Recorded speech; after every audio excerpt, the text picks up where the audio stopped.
Hey, everybody, and welcome back to the Inside Our Phillies podcast. This is episode 8 here on July 9th. It's about 10 p.m., and I am here with sjphilsphan, who made the pilgrimage to San Francisco and watched at least some of this series in person. How's it going, SJ? Better after this game, but that's the game I didn't attend.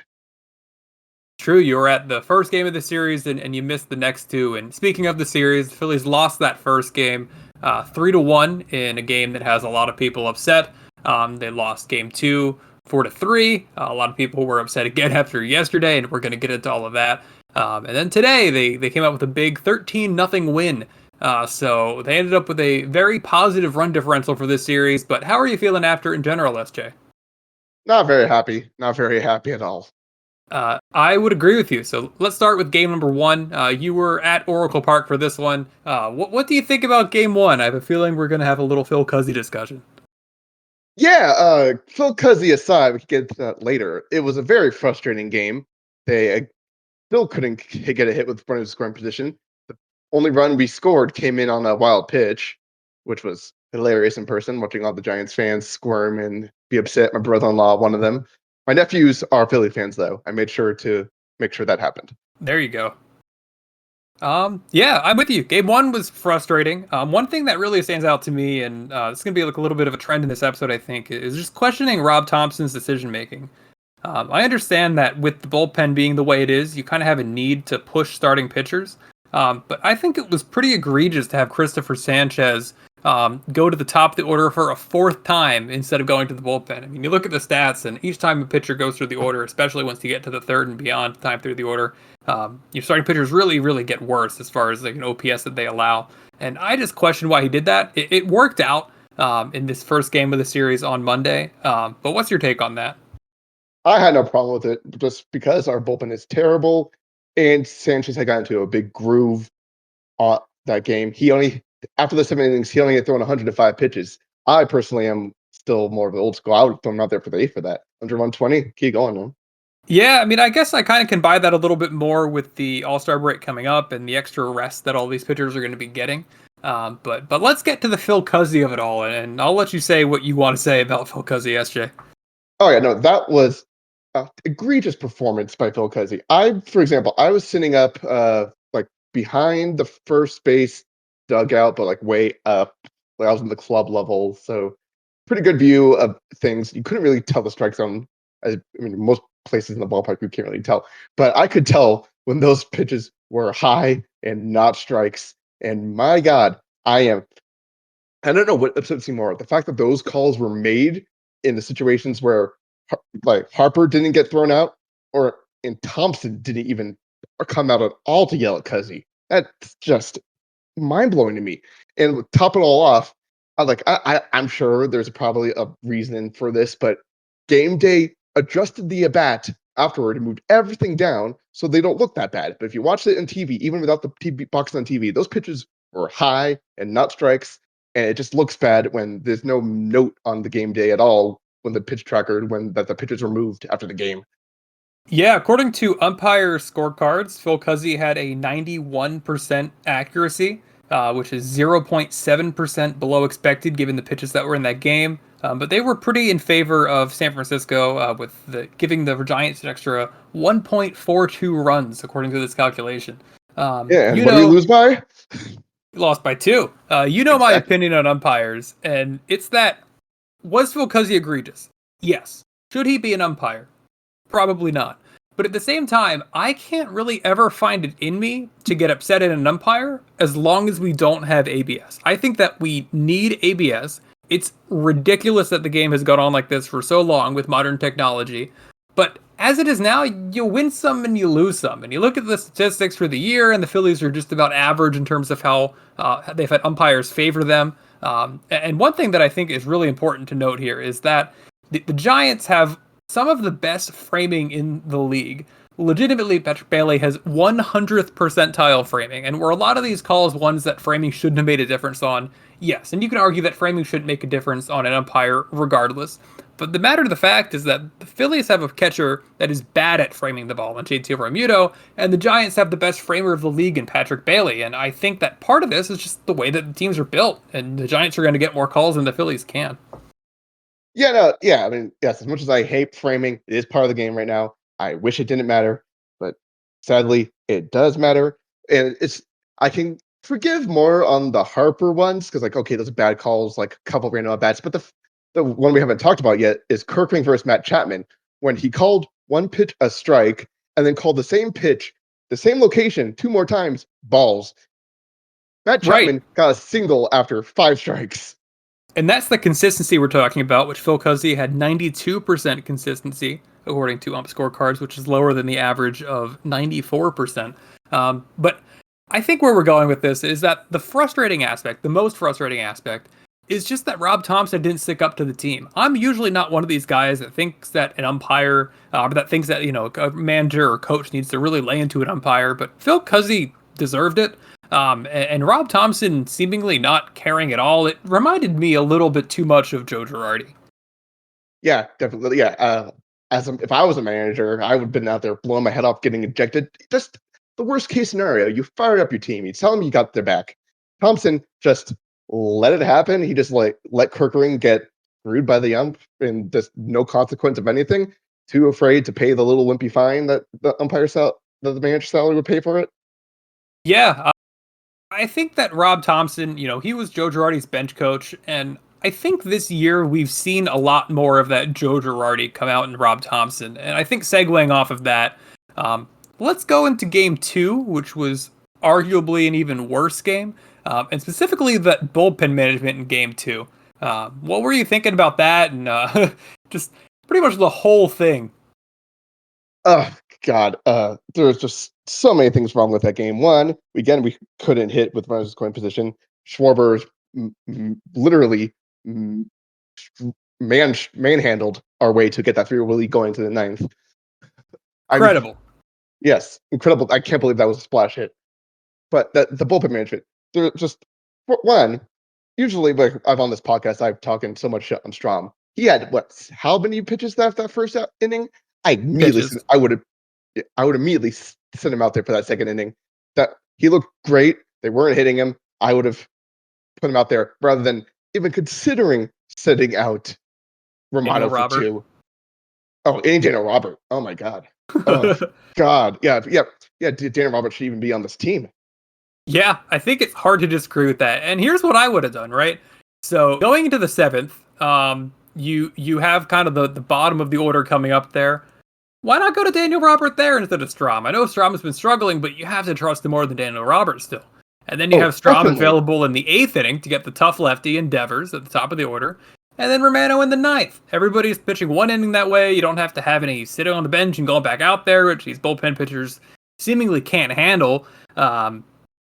I think the way that Rob Thomson managed the bullpen in game 2 was just about as bad as someone can manage a bullpen. And I don't think that managers can influence the game all that often, but you can't convince me that Rob Thomson isn't the reason the Phillies lost on Tuesday night.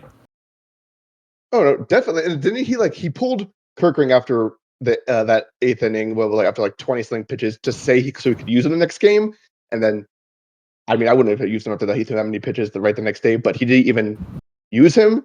So that was just another questioning mark. Like, what is Thomson doing?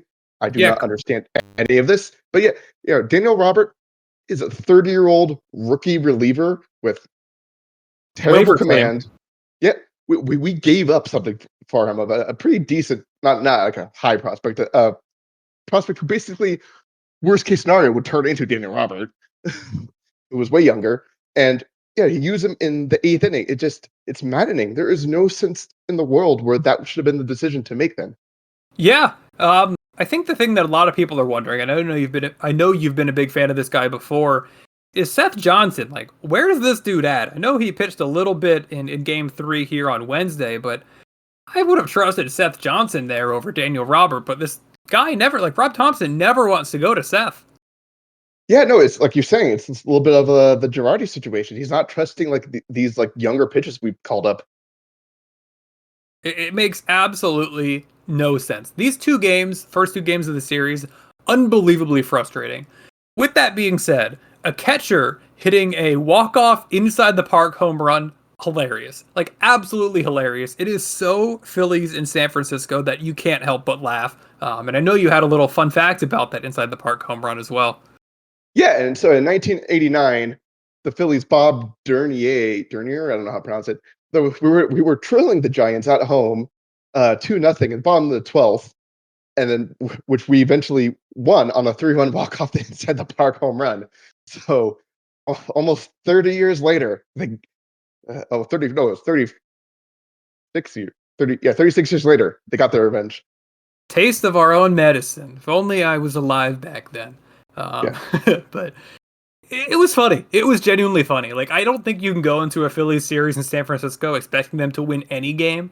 So while I'm frustrated at the way that this series went because of the fashion in which they lost on Monday and Tuesday, winning 1 out of 3 and winning the third game in such a dominant fashion has me kind of feeling better than I thought I would. And let's get into that game 3, where pretty much everything went right for the Phillies.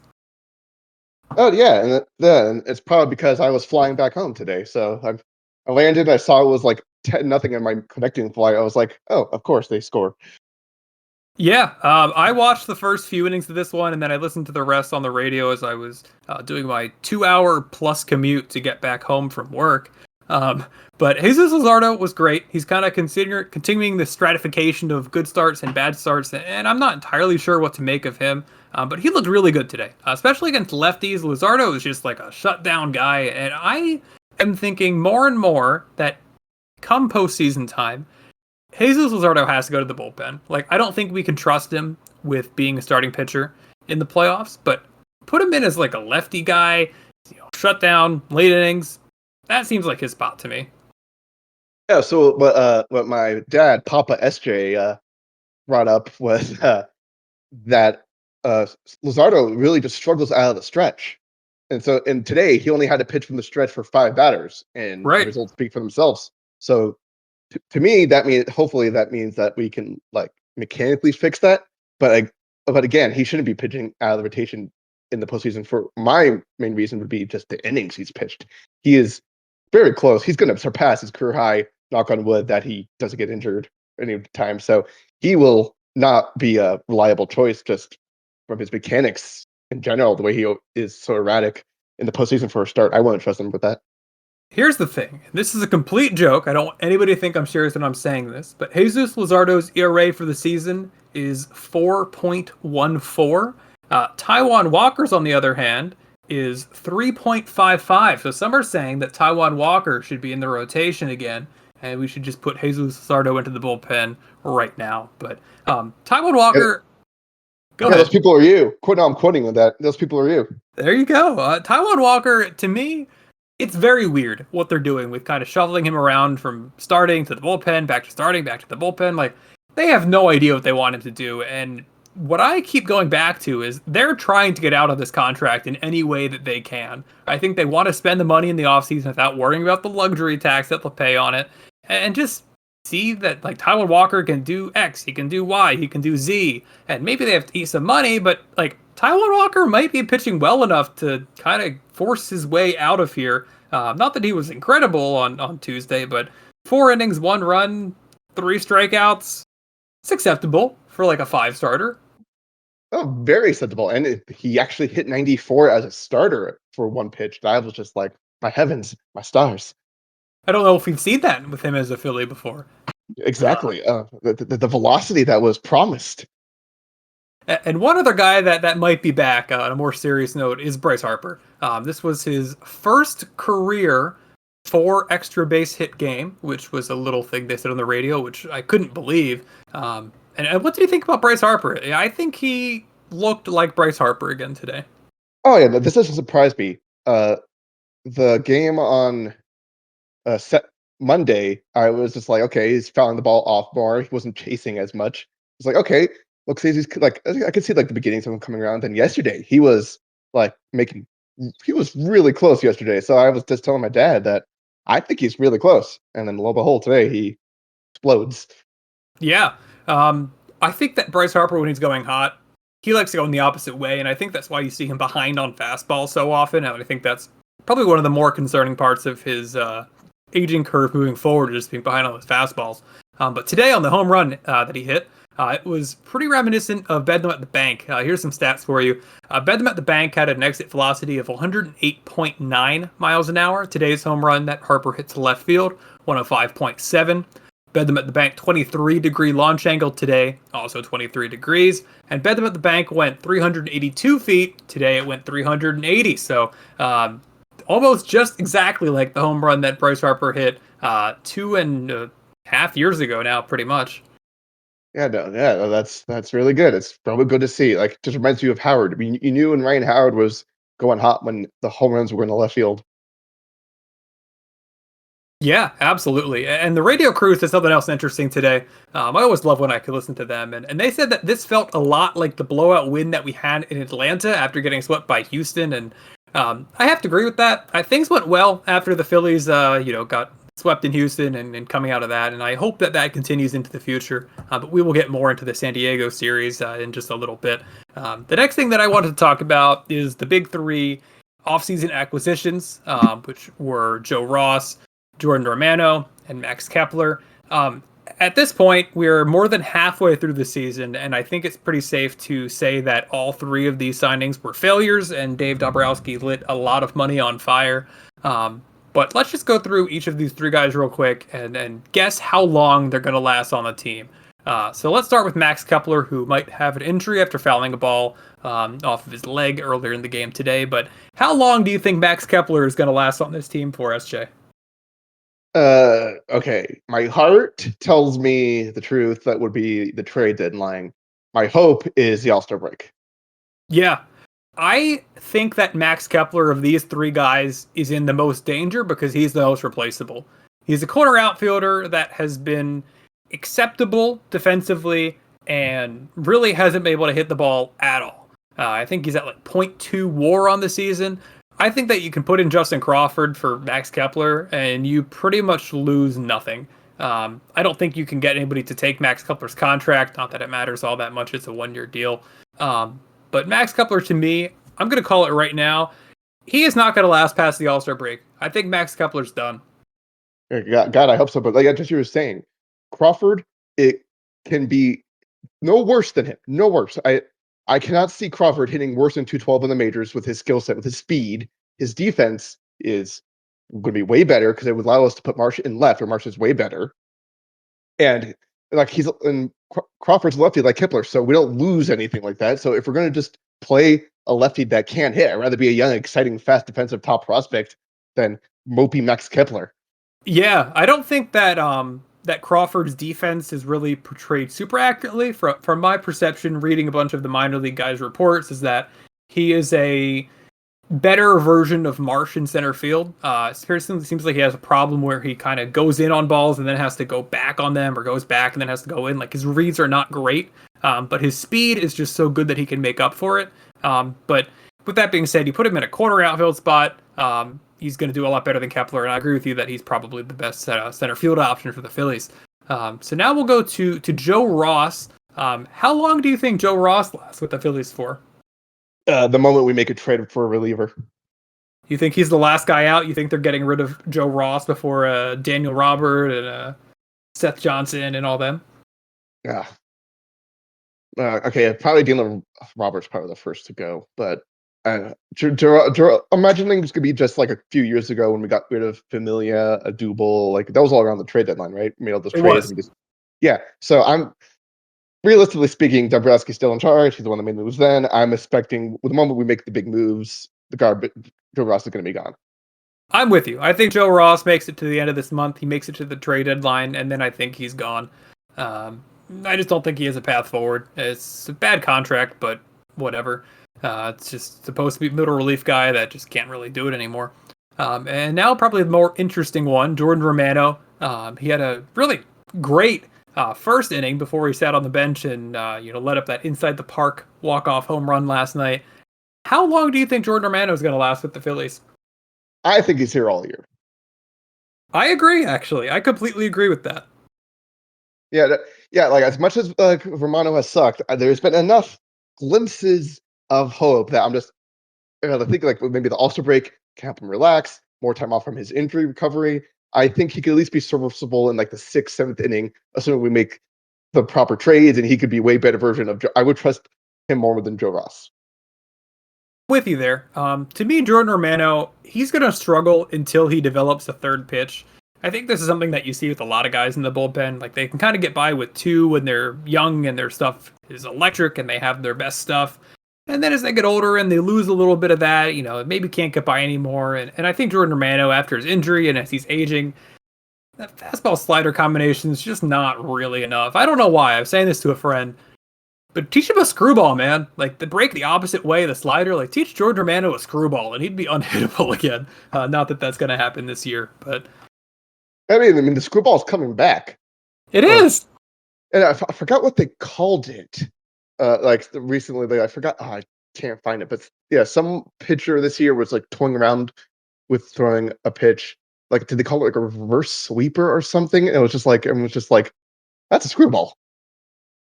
In that same article, and the screwball, like, who can ever hit a screwball? It moves in such a weird way. It goes arm side, which is just kind of strange for a breaking ball. Like, the screwball needs to come back.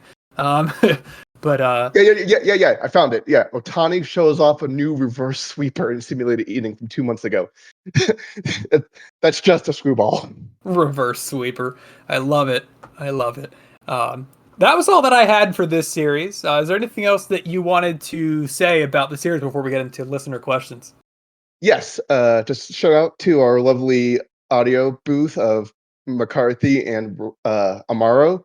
My dad and I walked up to them because we noticed we were like right below them, and we just went to go say hi. They're very friendly. They tried us for a quick second. It wasn't them that shooed us away. It was the Giants usher. So what the heck, man?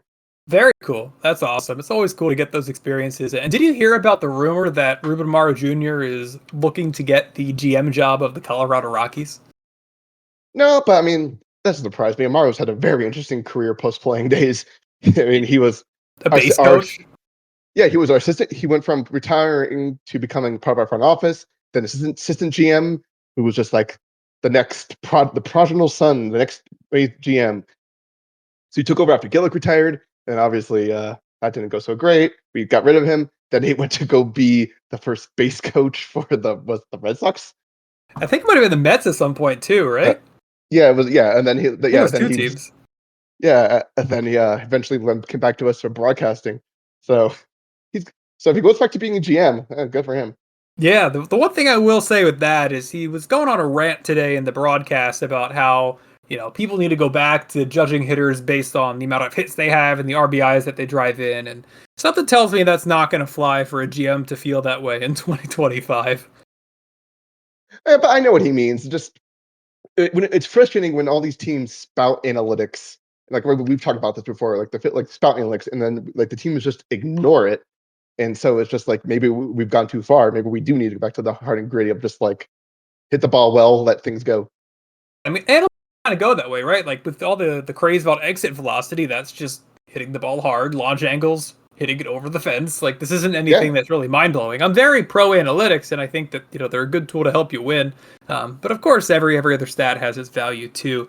So let's get into listener questions now. And we have quite a few listener questions about Stott. So we'll start off with the question that we got from Phillies City Connect Jersey on Discord. And he's asking if we think that Stott is trying to do too much at the plate.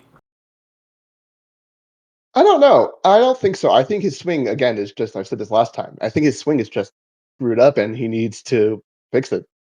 Yeah. I think Stott, when I watch him, I see a guy that's like trying to force the ball in the air, and I think that's what causes a lot of those like weird little pop-ups to shallow left field or the third base, because it feels like it happens at least once a game with him. And there's nothing wrong with being a hitter, and I know I just talked about launch angle, but not every guy is going to be a home run hitter. And Stott likes to try to pull the ball in the air, and when he's behind, that leads him to, pop it up to third base. I'm perfectly fine with him kind of changing what he does and just being a line drive guy, dink it the other way. Like, that's fine. I don't need Bryson Stott to be here trying to hit as many home runs as possible, and I think that's part of what his issue is.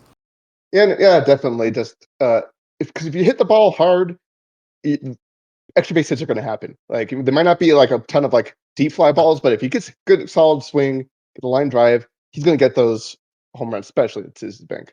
Yeah, absolutely. And then from Stotts Tots on Discord, we got a more in-depth question on Bryson Stott. He provided a very helpful diagram about Bryson Stott's expected batting average over the last 4 years against fastballs, breaking balls, and off-speed pitches.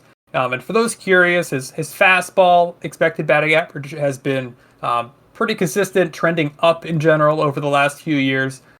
Same with the off-speed pitches, though maybe a little bit lower this year. But what we're really seeing is a big drop-off in Bryson Stott's expected batting average against breaking balls. 248 in 2022 to 257 in 23, 263 in 24. And now he's at the Mendoza line with a 200 expected batting average on breaking balls in 2025.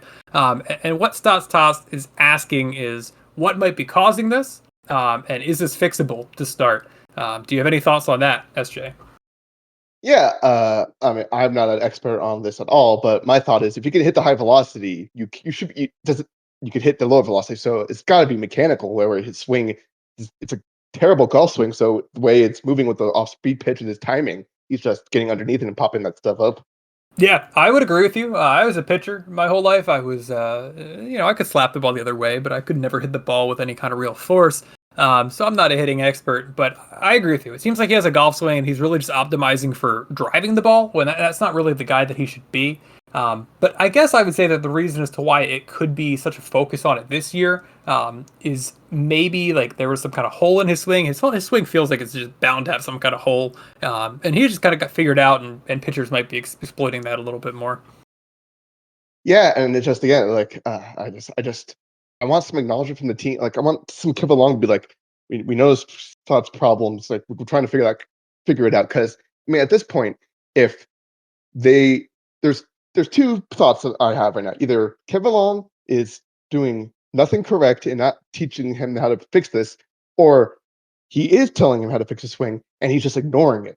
So those are those both are very big different problems. Yeah, And and Bryson Stott doesn't seem like a guy to me that would push back against feedback. Like, you could tell me that Castellanos isn't amenable to feedback, and I'd believe it. You could tell me that with Bohm, and I'd believe it. But I don't think I'd believe that with Stott. Like, Stott seems like a guy to me that's kind of like a grinder trying to, maximize what he can be. And to me, I tend to think it's more of a Kevin Long problem than a Bryson Stott problem.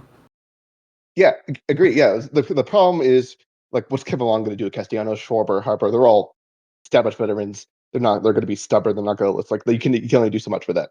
But for the young guys like Stott and Bohm, who've never had long term success, they should be listening to him. So to me, it's just again, Kevin Long is a problem. We need to get rid of him. I want a new voice. I know people always say, "Oh, they didn't control this matter," but it's just like I need some change in this decision. I need something. We need to get rid of Marshawn. We need to bring back Stubbs. We need energy. I want change. We need change now. The team needs energy. I'm completely with you, and I'm open to bringing back Stubbs. I understand the value of having Marshawn up in the majors and Stubbs in AAA just because it allows you to have the positional flexibility of keeping all three, because Marshawn's out of options, and if you were to send him down, he could get, have to go to waivers and somebody could claim him. But the team needs an infusion of energy, and hopefully that happens at the trade deadline or some kind of minor league ship. But Stotts had a couple other questions about Bryson Stott. And the first one of these is, do you consider pinching in Sosa if the opposing team puts in a spinner out of the bullpen? So I guess I'll take this in a little bit of a bigger way. Do you agree with the Phillies, platooning Sosa with Stott? And do you think that they should find a way to have Sosa get some more time at the plate? I'm definitely okay with running Sosa more, but the problem is with Sosa, he is so streaky. You have to stop playing the moment he goes to his tendencies of being a free swinger and just making soft contact because because when he's like that, he doesn't make competitive at bats where Stott still at least bring the pitch count up. So if, like right now, Sosa's been playing well. You play him the moment he starts like doing his tendencies of quick at bats, pop ups, and striking out instead of walking. You bench him for a bit. Yeah, I think you could have some tolerance towards people that are streaky, though. Rhys Hoskins is maybe the streakiest hitter I can ever think of, and he was still productive because most of the time he was going pretty well. And Mundo Sosa's OPS plus this year is at 106, which is tied for fourth on the team with Nick Castellanos, only God. behind Schwarber, Turner, and Harper. Um, 106. 106 for Castellanos and for Sosa, OPS Oh plus. god. Yeah, then that's the problem with the team. Alec Boehm, 98. Brandon Marsh, 97, and nobody else is above 90. Yeah, Which but should, what's Marsh's been for like the past month though? That's got to be way higher. it's got to be a lot higher. I feel perfectly fine with Marsh. Marsh to me is a guy that just had a bad first month and then he got hurt, and it makes his stats look a lot worse than they actually are. He just got back to being an even player as far as wins above replacement. Oh yeah, Um, yeah. No, you'll like this. Yeah, his OPS plus in April was 12. No, it was 10. I'm looking at SOPS plus and TOPS plus. I don't know the difference between those two. But okay, but his TOPS plus in April was 10, then in May 132, June 121, July 145. So yeah, he's been very good since coming back from injury. He's hitting lefties now too. You gotta love Brandon Marsh. And the Yeah. next question that we got from Tots is: in the postseason, do you consider just benching Bryson Stott unless you have a fastball heavy righty? So pretty much, do you take this kind of 25 breaking pitch struggle and kind of extrapolate it out and just not even risk playing Stott in the postseason? I mean, it all depends how Sosa is doing. If Sosa's struggling, I would just rather play Stott. Yeah. Stott to me is a guy I have a lot of patience with. I don't think you just sit him blanket in the postseason. I think that these stats matter, but at the end of the day, half of a season in 2025 is a much lower sample than, the full 22, 23, and 24 seasons. And it's going to take more than that to make me think that Bryson Stott is any different of a hitter than I thought he was coming into the year. But with that being said, Edmundo Sosa needs more playing time. And some of that is going to come from Bryson Stott, but I think that we should consider getting Edmundo Sosa more run in other places as well. They were talking earlier in the year about Edmundo Sosa playing in the outfield, and I don't know why that stopped all of a sudden. Not that he looked smooth in the outfield by any means, but he didn't look any worse than Nick Castellanos, that's for sure. Yeah, exactly. Yeah, all our coaching decisions make no sense when they refuse to sit Castellanos for anything. They can make all these claims about defense and stuff all they want, but they still just play Castellanos every day. I don't give a crap what they say. Yeah, yeah. Nick Castellanos seems to have definitely won the Thomson versus Castellanos war for now. Um, And next to our question, this is from Reddit user Agadio Motor 1148. This is kind of going back to the umpires. He was saying that there is a need for ABS and that he is sick of umpires making the calls themselves. And I wanted to get your taste on what you think about ABS in general and if you think the league is ready for it.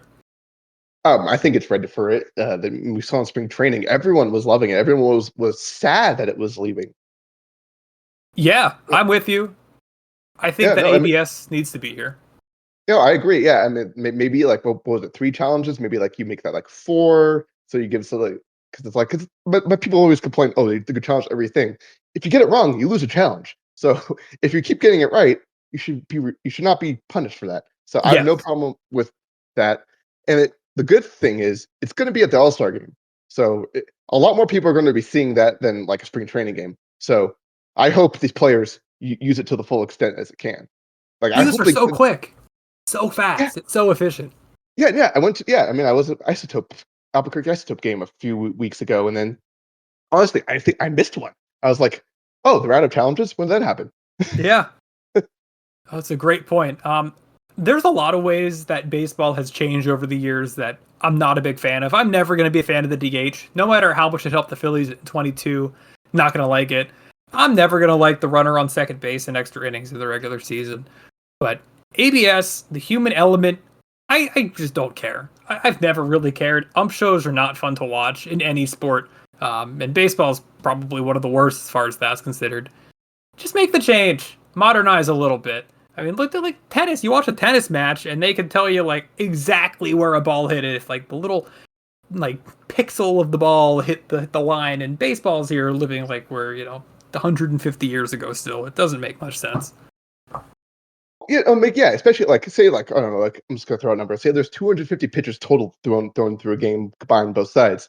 You challenge 4 times, 4 out of 250. That's 1%, like 1.6%. Oh, the human element is still there. This Would is this true. be incredibly less frustrating when you feel like you can have like some control of the egregious calls? What sport umpires or referees bother you the most? Hmm. Ugh, yeah, I mean, it's tough. I mean, I'm gonna go with NFL just because remember when they like caved and they allowed them to challenge penalties of the defensive pass interference, That but then lasted they 1 year. but they refused to ever overturn one. Yeah, So they are more stubborn than MLB umpires. So I would take NFL officials, that's a good one. especially also that yeah. There's so many. I think that there's more unreviewable. There's like obviously MLB doesn't have that many reviewable plays for a reason. There's not many things to review, but the NFL ones that aren't reviewable make no sense. Yeah, I think the NFL has made a couple changes on that going to this offseason, but this is not a football podcast, and I don't really know enough about it to say, but hopefully that gets better with the changes that they're making. I'd go with college basketball. I don't know how many people here watch college basketball, but it can be excruciating watching the last couple minutes of a college basketball game. Every single time that the ball was like maybe out of bounds or maybe there was a tip before the ball went out of bounds, it goes through the review, and the last 2 minutes of a college basketball game take like 30 minutes every time. And I love March Madness. It is like my favorite event in the sports calendar. And this year was just like brutal to watch with the way that these college basketball refs take over games. I don't know if you watch college basketball and feel the same way, but I think It's baseball's been a few years since I've watched. I've it's just getting. I just it's yeah. I've the more that it's been commercialized and stuff, I've lost some interest. yeah. I hate USC in the Big Ten still. Proud USC grad, fight on. But I don't want to. I don't care about teams in the Oh, Midwest. But biggest oh play our yeah, West Coast yeah, friends. yeah. I miss the Pac-12. I miss it every day. I got college football 26 the other day, and you bet when I started Dynasty, I'll be fixing the Pac-12 to go back to its glory days because that's the life I want to live still. Um, Yeah, that's pretty much when I stopped really following college sports. When the Pac-12 broke up, I was like, this is just ridiculous. Especially from the West Coast, like you get it, having spent so much of your time in California and me going to Oh a yeah. Pac-12 school, like it just spent so much out there, and I feel like the West Coast gets forgotten. I should be saying this on a Phillies podcast, but I think it's true.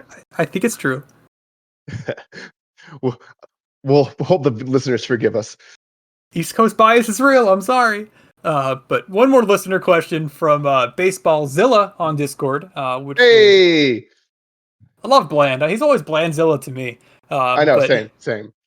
he's asking why have the Phillies announced their rotation for every game up until the All-Star break? Probably 80% of the teams are using TBD. If Wheeler pitches Saturday, he probably won't pitch in the All-Star game, let alone start it.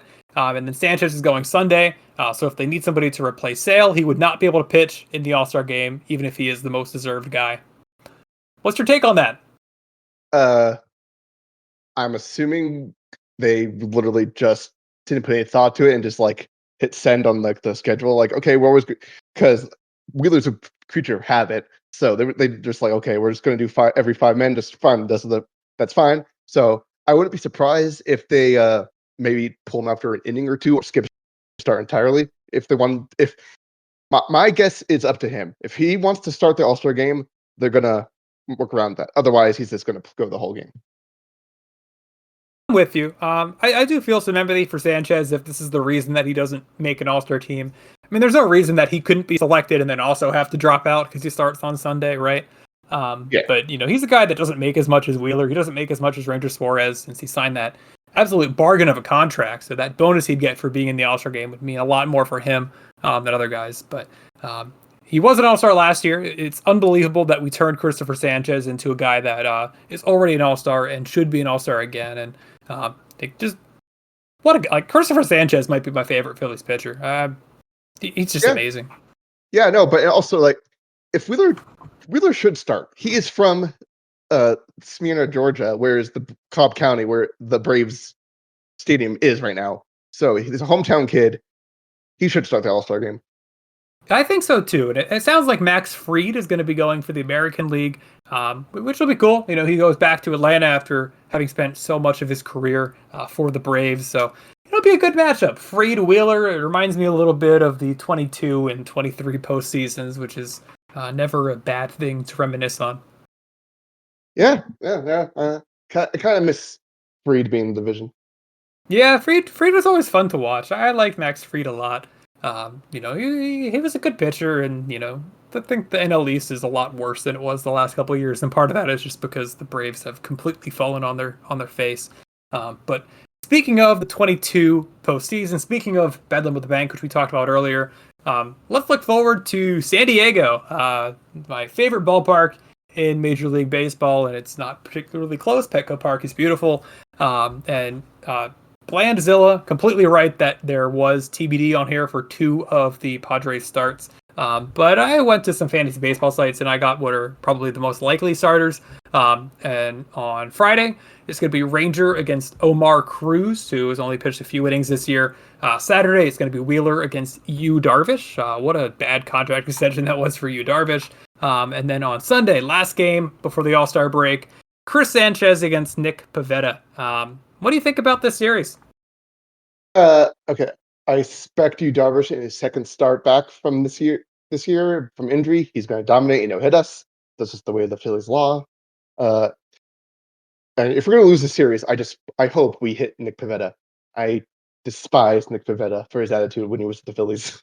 Yeah. Nick Pivetta was a very frustrating watch, and I genuinely couldn't believe how well he did last time. I got every single game in that last Padres Phillies series wrong, but I'm saying 2 out of 3. The Phillies always seem to play pretty well in Petco Park, and something about the Padres, like they just don't really scare me all that much anymore.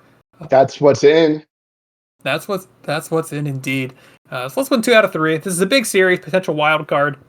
The NL East tightening up with the Mets kind of coming out of their slump, and the Phillies, just stumbling a little bit here as I pull up the division standings. The Phillies are half of a game up over the Mets, and then the Marlins are 11 games behind. So this is really a two-horse race here in the National League East.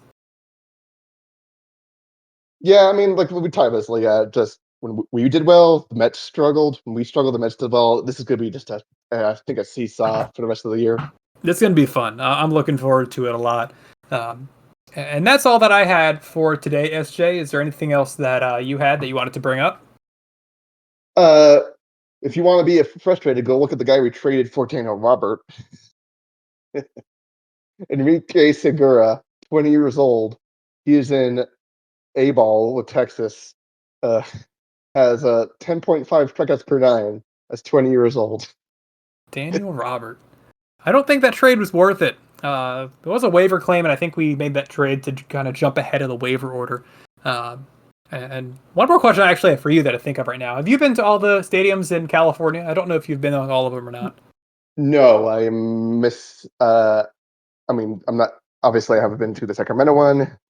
But then I have not been to Angels or Dodgers. I have been to Petco. And Okay. And I went to Candlestick, but not when the Giants were playing there. This was when the Niners were still there. Echo compared to Oracle to you. I don't remember that much. I was a little kid, but I remember being nice. I mean, I like Oracle. Oracle is nice. They got my. I just thought my go-to is getting a chocolate frozen malt and chicken tendies. Always my go-tos. There you go. But the fans at Oracle are just lame. They're not energetic. They have to be told to be loud. They react to every fly ball. I swear, when it's the Coors Field, the minuscule amount of fans they have there, way more energetic than the Giants fans. Fair weather fans. The Coors Field fans really do get into it. That was a cool place to be. I think it's Oracle one of these days. I might try to do it this year. It's the last park I have left in the National League. And don't feel a rush to get to Angel Stadium. That place is a complete dump. Oh yeah, it looks like a rundown Disney attraction without Rock in the outfield. Yeah, I think that's probably a good way of putting it. So with that being said, thank you for joining the podcast today, SJ, and we'll talk to you soon. Yep. See you, everyone. Thank you, everybody, for listening to Inside Our Phillies. Be sure to rate and review the podcast, especially if you are on Apple Podcasts. And I will see you all after this series in San Diego. I'm working on getting some fun stuff for the All-Star break, and fingers crossed that I can get some of that to work out in our favor. So I will see you all then, and thank you so much for listening.